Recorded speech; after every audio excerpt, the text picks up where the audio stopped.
ሰላም እንዴት ናችሁ? የተወደዳችሁ ባላችሁበት የእግዚአብሔር ጸጋና ሰላም ይብዛላችሁ። ዛሬም እንግዲህ በአጭር ቪዲዮ መጥቻለሁ።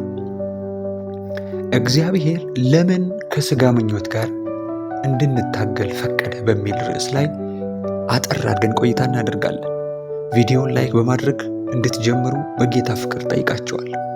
ለቻናሉ ደግሞ አዲስ ከሆናችሁ ሰብስክራይብ በማድረግ የደውል ምልክቷን እንድትጫኑ በእግዚአብሔር ፍቅር ጠይቃችኋለሁ። ተባርካችኋል። የማደርገውን አላውቅምና የምጠላውን ያን አደርጋለሁና፣ ዳሩ ግን የምወደውን እርሱን አላደርገውም። በታሪክ ውስጥ አሉ ከሚባሉ መንፈሳዊ መሪዎች አንዱ የሆነውን የሐዋርያው የጳውሎስ ንግግር ነው። በዛሬው ዕለት የምንመለከተው ብዙ መንፈሳዊ ሰዎች በቸልታ የሚመለከቱን ነው። እናም በዚህ ቪዲዮ መጨረሻ በሕይወታችሁ ውስጥ ያሉ ትግሎችን በተለየ መልኩ ማየት እንደምትጀምሩ አምናለሁ። በመላው የመጽሐፍ ቅዱስ ታሪኮች ውስጥ የምንመለከተው የማይካድ እውነት ለተለየ ዓላማ የተመረጡ ሁሉ እጅግ ብዙ ፈተናዎች እንደሚጋፈጡ ነው። እግዚአብሔር ራሱ እንደ ልቤ ብሎ የጠራው ዳዊት ከቤርሳቤ ጋር በዝሙት ወድቋል። ሕዝብን ይታደግ ዘንድ የተመረጠው ዮሴፍ በጲጥፋራ ሚስት ተፈትኗል። ከሰው የተለየ ድንቅ ኃይል የተሰጠው ሳምሶንም የእግዚአብሔር ፈቃድ ባልሆነች ሴት ተስቧል። ነገር ግን ሌሎች ሰዎች የማይነግሯችሁ አንድ ነገር አለ። እነዚህ ተራ ውድቀቶች አልነበሩም። በዚህ ውስጥ በሕይወታቸው ውስጥ በቀጥታ ሊሰራ የሚችል መንፈሳዊ መርህ አለ። እግዚአብሔር አንድን ሰው ለተለየ ዓላማ ሲመርጥ ጠላት ዝም ብሎ አይቀመጥም። ይልቁንም እነዚህን ሰዎች አቁስሎ የሚጥልበትን የተለየ ዓላማ ይፈልጋል። እስቲ አስቡት፣ ጦርነት ላይ ብትሆኑ ኢላማ የምታደርጉት ተራ ወታደር ነው ወይስ ዋነኛ ተቀናቃኛችሁን የሆነውን ሰው ነው? ከስጋ ምኞት ጋር የሚኖራችሁ ትግል ምናልባትም እግዚአብሔር ለእናንተ ባለው ዕቅድ ላይ የተቃጣ ጥቃት ሊሆን ይችላል።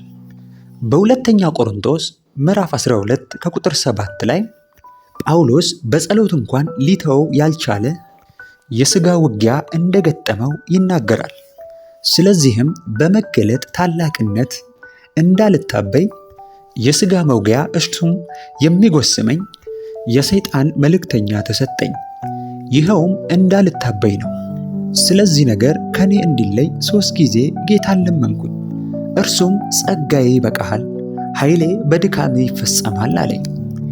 ብዙ የመጽሐፍ ቅዱስ አስተማሪዎች ስለዚህ የሥጋ መውጊያ ለክፍለ ዘመናት ተከራክረውበታል።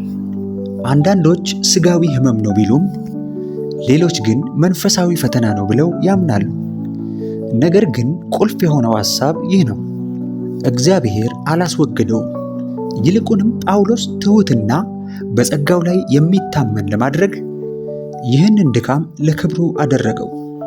ምናልባት ከሥጋ ምኞት ጋር ያላችሁ ትግል በሕይወታችሁ ውስጥ ለአንድ የእግዚአብሔር ዓላማ እየሠራ ሊሆን ይችላል።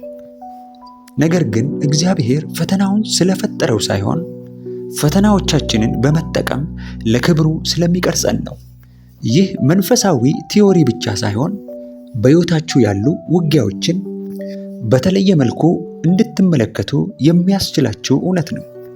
በታሪክ ውስጥ እጅግ ታላቅ የሚባሉ መንፈሳዊ ተጽዕኖን መፍጠር የቻሉ እጅግ ክፉ የሚባል ውስጣዊ ውጊያቸውን ማለፍ የቻሉ ሰዎች ናቸው። ከሥጋ ምኞታችሁ ጋር ያላችሁ ትግል እግዚአብሔር በሕይወታችሁ ካለው ዓላማ ጋር የተያያዘ ከሆነ ሕይወታችሁን ከተራ ሰው ወደ ተለወጠ ሰው ሊለውጡ የሚችሉ 4 ምላሾችን እገልጽላችኋለሁ። አንደኛ፣ የሚቃጡባችሁን ጥቃቶች መንገዶች ለዩ።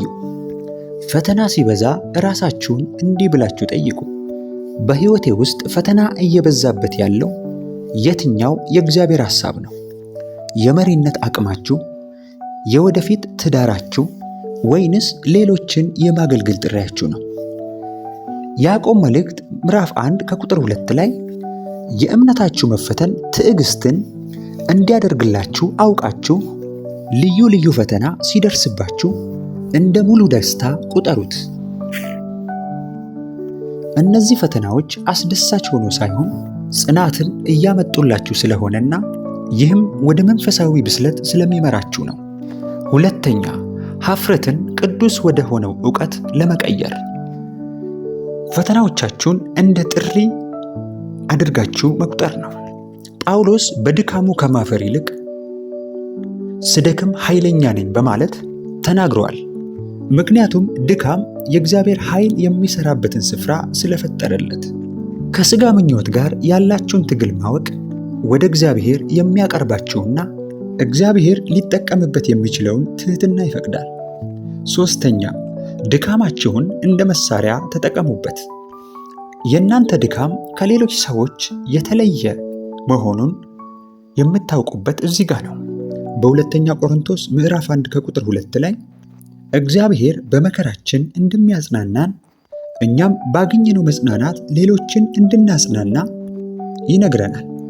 ከሥጋ ምኞት ጋር የእናንተ ብቻ ሳይሆን ለአገልግሎታችሁና